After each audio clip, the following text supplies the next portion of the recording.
Sede santos como eu sou santo, assim diz o Senhor. Vamos conhecer a história de um outro santo?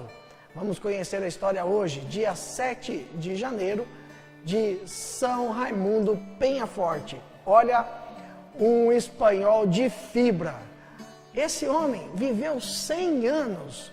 Que coisa maravilhosa. E sabe de quem que ele era amigo? De Santo Tomás de Aquino.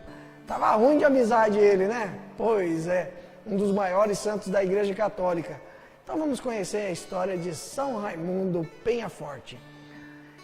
Raimundo nasceu no ano de 1175 no castelo da própria família, Penhaforte, na Catalunha, na Espanha. E desde muito cedo gostava muito de estudar, gostava muito de se dedicar aos estudos, à leitura, e também tinha um gosto muito especial pela religião. Mas não sentia na sua juventude, no início dos seus estudos, a vontade de ser sacerdote ou de ter uma vida religiosa.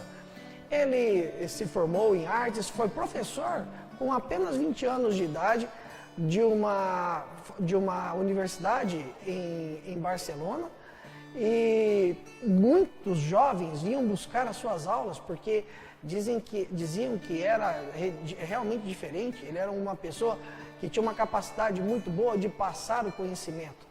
Ele ficou pouco tempo ali em Barcelona, logo se mudou para Bolonha para estudar mais. Lá ele estudou um pouco sobre direito eclesiástico e também direito civil. Se formou laureado pela Faculdade de Bolonha e logo também começou a dar aulas. E realmente era um grande professor. Renomado, começou a ter uma fama muito grande. Só que Raimundo, desde a mais tenra infância, sempre teve uma preocupação muito grande com as pessoas pobres, com as pessoas que não tinham condições. E assim, ele mesmo, não sendo padre, não sendo parte do clero, ele sempre ajudava os pobres. Ele fazia questão de ele pessoalmente atender essas pessoas nas suas necessidades. Depois de algum tempo na faculdade de Bolonha, ele resolveu voltar para a Espanha, para Barcelona, para a sua terra natal. Natal, eu digo a Espanha, não exatamente a cidade. E chegando lá, depois de todos os estudos que ele tinha feito sobre teologia, filosofia, sobre direito canônico, direito civil, ele foi ordenado padre. E sacerdote que ele era, passou a fazer um trabalho maravilhoso, porque era um homem de fato diferenciado do seu tempo. Era um homem de uma fibra fora do comum. E logo perceberam que ele era um rapaz diferente, que era um padre com uma capacidade muito fora do comum. O Papa chamou ele para Roma, para que ele pudesse colocar as suas capacidades a serviço da Santa Sé em Roma. E ele foi confessor do Papa por 8 anos. Olha que cargo maravilhoso que esse homem tinha.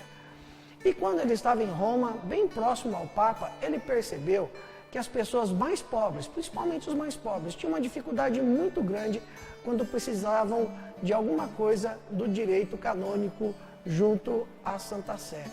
E aí ele, junto com o Papa, conversando com o Papa, que na época era o Gregório IX,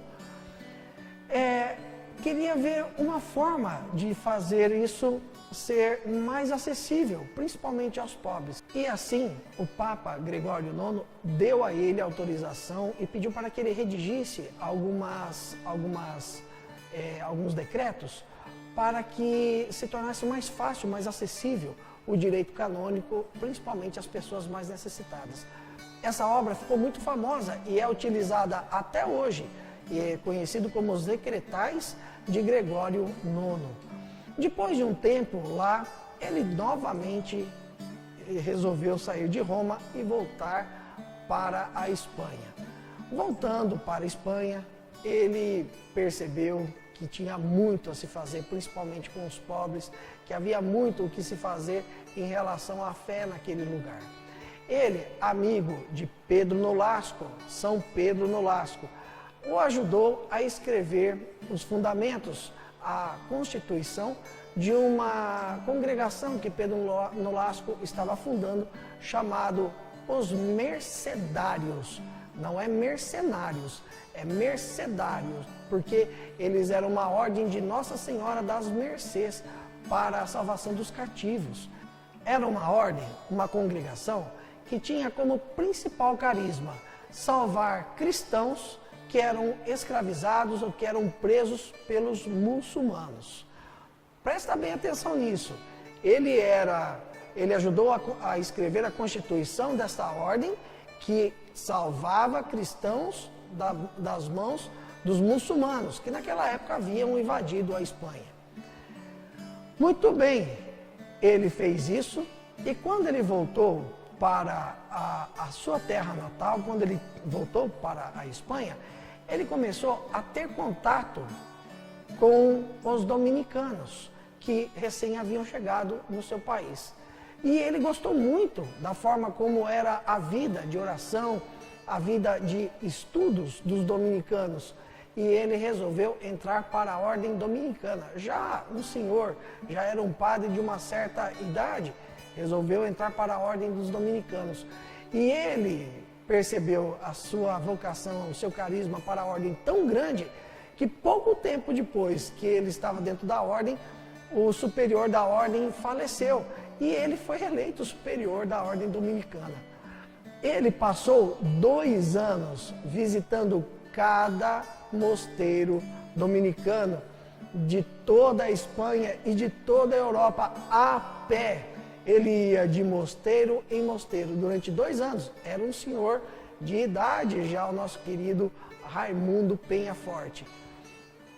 E depois de passado esse tempo, ele resolveu sair, deixar o cargo de superior da ordem dominicana e resolveu voltar para o mosteiro, para se dedicar somente aos estudos, à oração, à penitência e aos jejuns.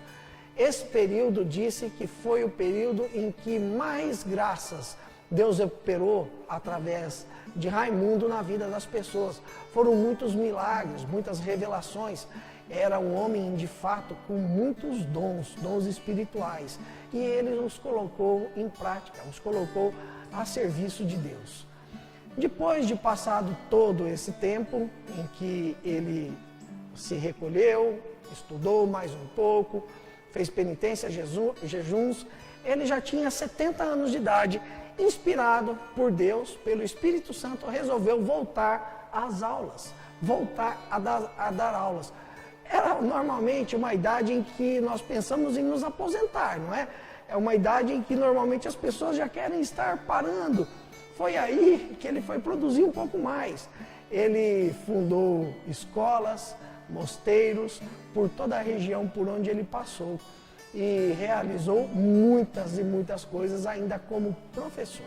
Nesse período em que ele estava novamente se dedicando às aulas, ele incentivou um amigo dele, um grande amigo dele, a escrever algumas obras, como por exemplo a Suma contra os Gentios. Esse amigo era justamente Santo Tomás de Aquino.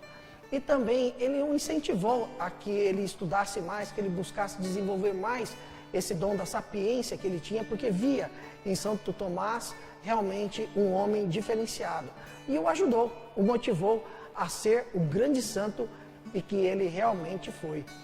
Também nesse período, Raimundo se tornou confessor do rei da Espanha, o alertou contra uma vida desregrada em que ele estava vivendo, que ele estava envolto em pecados, e também alertou para o perigo de uma heresia de um povo que tinha uma seita chamada os albigenses, que eles eram cátaros, uma seita que ia contra a Igreja Católica, contra a fé católica.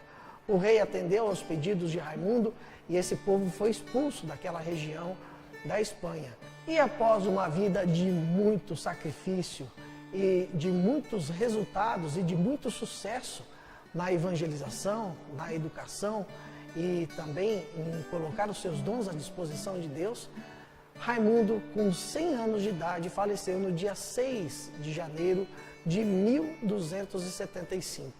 A festa dele foi colocada no dia seguinte, para o dia 7 de janeiro, porque dia 6 de janeiro é o dia tradicional da Epifania do Senhor. Então colocou-se a festa de São Raimundo Penhaforte para o dia 7 de janeiro. Claro, assim que ele morreu, já tinha uma fama de santidade muito grande por onde ele passou. E o processo de beatificação e de canonização dele foi muito rápido. Assim conhecemos a história de um grande santo, talvez não tão conhecido aqui em terras brasileiras, mas que realmente mudou, transformou o mundo por onde ele passou, escutou o chamado de Deus para a sua vida e colocou esse chamado em prática, transformou a vida de pessoas e de países inteiros. Que nós também possamos, no nosso pequeno, atender a esse chamado que Deus tem para a nossa vida de sermos santos e também transformar a vida das pessoas ao nosso redor, fazendo a vontade de Deus. Sede santos como eu sou santo, assim diz o Senhor. Se você gostou desse vídeo, dê o seu joinha, compartilhe esse vídeo com seus amigos, nos ajude a evangelizar. Também inscreva-se no canal e ative o sininho para receber muitos outros vídeos produzidos aqui pelo nosso canal da Desterro FM no YouTube. Conhecendo os Santos, uma produção Desterro FM.